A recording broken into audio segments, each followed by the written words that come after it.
नमस्कार दोस्तों, आज की कहानी है पति भी कुछ कम नहीं। दुनिया में पहली बार तुम ही माँ बन रही हो क्या? यार इतने नखरे, बाप रे बाप। इंसान का जीना मुश्किल कर दिया है तुमने।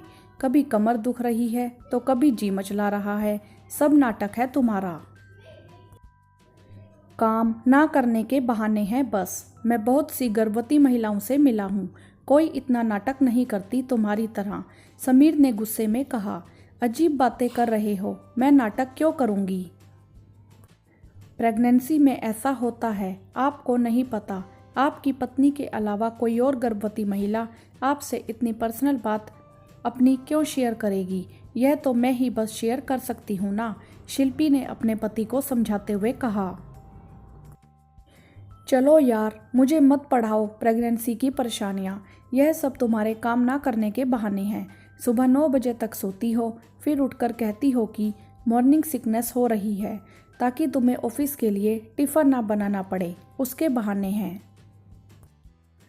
तुम सोचती भी हो कि तुम मुझे कितना परेशान करती हो जानबूझकर।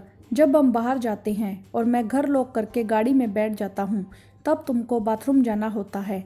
कितनी बार तुम मुझे आधे रास्ते से घर लौटा कर लाई हो कि मुझे बाथरूम यूज़ करना है।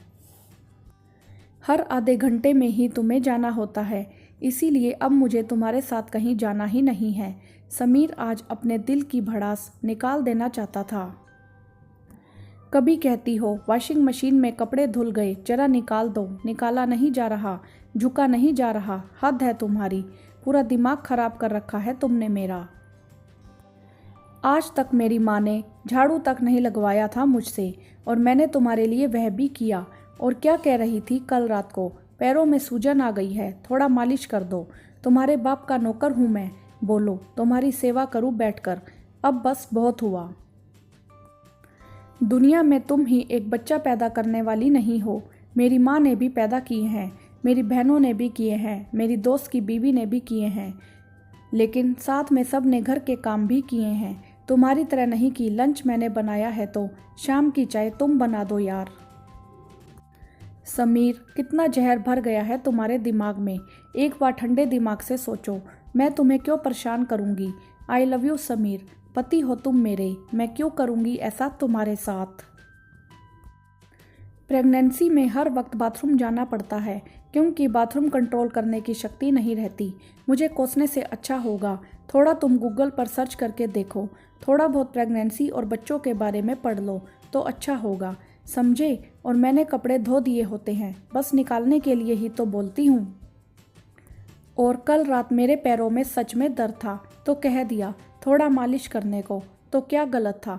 तुम्हें याद है शादी के 2 महीने बाद ही तुम अपनी टांग तुड़वा कर बैठे थे, तो पूरे 6 महीने किसने देखभाल की थी? मैंने ही ना। ले जाकर बाथरूम में बिठाना, फिर ले आना, सब मैंने किया। मैंने तो कभी नहीं कहा कि तुम्हारे बाप की नौकर हूँ मैं, इसीलिए मेरा कहना सही था, क्योंकि मैं पत्नी हूँ, यह मेरा धर्म है और तुम मेरे लिए कुछ नहीं कर सकते हो। क्यों? और हाँ, एक बात और कान खोल के सुन लो, मैं कोई टांग तुड़वा कर नहीं बैठी हूँ, मैं तुम्हारे बच्चे की माँ बनने वाली हूँ। और यह मैं अपने मायके से नहीं लेकर आई हूँ। जो तुमको सब नखरे लग रहे हैं, शिल्पी के सिर से पानी निकल चुका था, वह भी अपनी भड़ास निकालना चाहती थी। और कौन सा घर का काम करते हो आप? दिन में 3 बार खाना बनाना, इसके अलावा भी तुमको कुछ चाय नाश्ता चाहिए, वह सब तो मैं ही करती हूँ। और हफ्ते में 1-2 दिन तबीयत ठीक नहीं रहती, नहीं बनाया तो क्या हो गया? तुम तो बाहर भी खा सकते हो। मेरा सोचो, तबीयत खराब होने लगती है तो भी अकेले होने के बावजूद घर में पड़े पड़े थक हार कर खुद ही जाकर कुछ खाना बनाना पड़ता है। और रविवार को देर तक सो लिया तो क्या हो गया? और क्या कह रहे थे तुम कि तुम्हारी माँ ने कभी तुमसे झाड़ू तक नहीं लगवाया? सही कह रहे थे तुम, बस बिठा कर खिलाया है तुमको। पेट है या समुंदर, कभी भरता ही नहीं है, जब देखो तब खाते रहते हो। और कुछ नहीं सिखाया आपकी माँ ने आपको। देखो शिल्पी, बहुत हो रहा है, मेरा हाथ उठ जाएगा, फिर मुझे दोष मत देना। चलो हटो, तुमसे तो बात करना ही बेकार है। और गुस्से में समीर घर से बाहर चला जाता है। वहीं बैठे बैठे शिल्पी रोने लगती है। शिल्पी 7 महीने से गर्भवती है, कहने को उसके सास और ससुर उसी शहर में रहते हैं, लेकिन उसके पति समीर भी सास से कम नहीं है। बल्कि ऐसा पति हो तो सास की ज़रूरत ही कहाँ बचती है।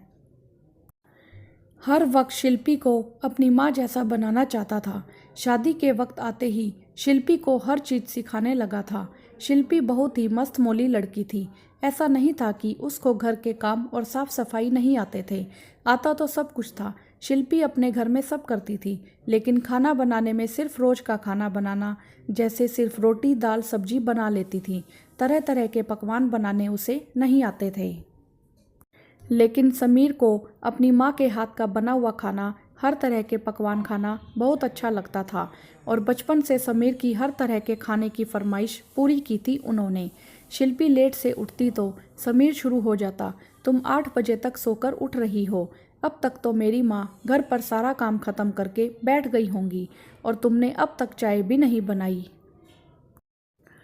उसके हर कामों में गलती निकालता रहता, यह कैसी चाय बनाई है, ये कैसे सफाई की है, टेबल पर कितना धूल है, खाना खाते ही तुरंत किचन साफ कर दिया करो, बर्तन बात के लिए क्यों छोड़ देती हो, तुरंत क्यों नहीं धोती हो, पूरे घर की सफाई ढंग से किया करो, काम वाली रखने की ज़रूरत नहीं है, उसके हाथ का काम मुझे पसंद नहीं है।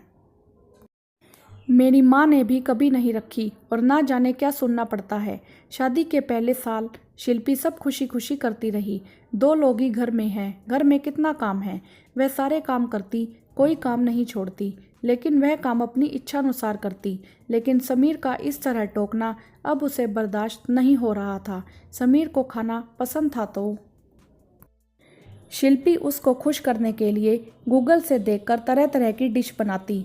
समीर सब खा जाता, लेकिन बस यह बोलता कि कुछ खास नहीं था या माँ जैसा नहीं था।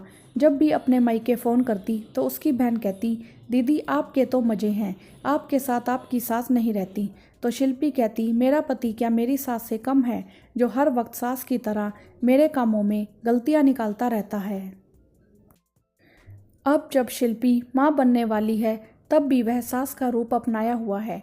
शिल्पी को 1 मिनट का भी आराम नहीं है। समीर को प्रेगनेंसी के बारे में जरा भी जानकारी नहीं है, लेकिन बातें ऐसे करेगा जैसे खुद डॉक्टर हो। उसको गुस्सा बहुत ज़्यादा आने लगा था, क्योंकि अब शिल्पी पहले जैसा काम या खाना पीना जैसा समीर को चाहिए था वह नहीं कर पाती थी। इसीलिए उसने अब शिल्पी को आलसी और कामचोर बोलना शुरू कर दिया था। बोलता था कि प्रेगनेंसी को बहाना बना लिया है। शिल्पी अब थक चुकी थी लड़ लड़ के, और उसको इस बात की भी चिंता होती है कि बच्चा आने के बाद सब कैसे मैनेज करेगी। इसीलिए शिल्पी यह फैसला करती है कि अब से लेकर बच्चा संभालने तक वह कुछ महीने अपने मायके चली जाएगी, ताकि वह अपना और बच्चे का अच्छे से ध्यान दे पाए, बिना किसी मानसिक तनाव के। इसके बाद समीर से इस बारे में बात करेगी, तुम अपने व्यवहार में बदलाव लाओगे या फिर हम एक दूसरे से दूर होकर अपना अपना घर बना लें। हाँ तो दोस्तों, क्या शिल्पी ने सही फैसला लिया? आपकी इस विषय में क्या राय है, आप हमें कमेंट करके ज़रूर बताएं। वीडियो को लाइक करें, शेयर करें और चैनल को सब्सक्राइब भी करें। धन्यवाद।